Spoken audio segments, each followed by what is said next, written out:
নমস্কার বাগানপ্রেমী বন্ধুরা, আপনার শখের গাছটি কি হঠাৎ করে ঝিমিয়ে পড়ছে? হাজারো চেষ্টা করেও কি টবের গাছের শিকড় পচা রোগ আটকাতে পারছে না? কিংবা টবের মাটিতে ছোট ছোট কালো পোকার আনাগোনা আপনার রাতের ঘুম উড়িয়ে দিচ্ছে? আজকের এই ভিডিওতে আমি আপনাদের সাথে এমন একটি জাদুকরী উপাদানের পরিচয় করিয়ে দেব, যা মাত্র কয়েক টাকায় আপনার মরণাপন্ন গাছকে নতুন জীবন দিতে পারে। বন্ধুরা, আমি কথা বলছি এই হাইড্রোজেন পারঅক্সাইডকে নিয়ে। তবে সাবধান, এটি ব্যবহারের যেমন চমৎকার দিক আছে, তেমনি সামান্য ভুলেই আপনার শখের গাছটি চিরতরে পুড়ে ছাই হয়ে যেতে পারে।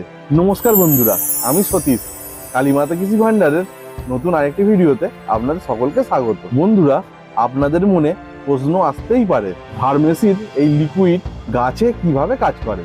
আসলে হাইড্রোজেন পারঅক্সাইডের রাসায়নিক সংকেত হলো H2O2, অর্থাৎ সাধারণ জলের থেকে এতে একটি অক্সিজেন পরমাণু বেশি থাকে।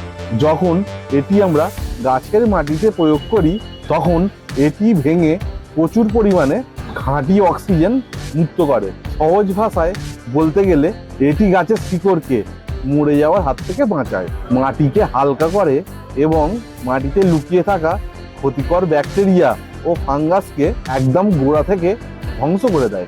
বন্ধুরা, আসুন জেনে নেওয়া যাক গাছের ঠিক কোন কোন সমস্যায় এটি আপনারা ব্যবহার করতে পারবেন। প্রথমত, শিকড় পচা বা রুট রট। অনেক সময় তবে অনেক বেশি জল জমে গেলে শিকড় পচতে শুরু করে এবং গাছ মারা যায়। হাইড্রোজেন পারঅক্সাইড মাটির নিচে অক্সিজেনের পরিমাণ বাড়ায়, যা পচনশীল শিকড়কে আবারও চাঙ্গা করে তোলে। দ্বিতীয়ত, ছত্রাক ও পোকামাকড়ের দমন। গাছের পাতায় পাউডারি মিলডিউ কিংবা টবের মাটিতে ওরা ছোট ছোট কালো মাছি দমনে এটি চমৎকার কাজ করে। তৃতীয়ত, বীজের অঙ্কুরোদ্গম। নতুন বীজ বোনার আগে এই মিশ্রণে বীজ কিছুক্ষণ ডুবিয়ে রাখলে বীজের খোসা নরম হয় এবং চারা দ্রুত ও সুস্থভাবে গজায়। বন্ধুরা, এবার আসি সবচেয়ে গুরুত্বপূর্ণ অংশে। আমার হাতে যে বোতলটি দেখছেন, এটি হলো 20 ভলিউম বা 6% শক্তির হাইড্রোজেন পারঅক্সাইড। এটি গাছের জন্য অত্যন্ত কড়া, তাই বোতল থেকে এক ফোঁটাও সরাসরি গাছে দেওয়া যাবে না।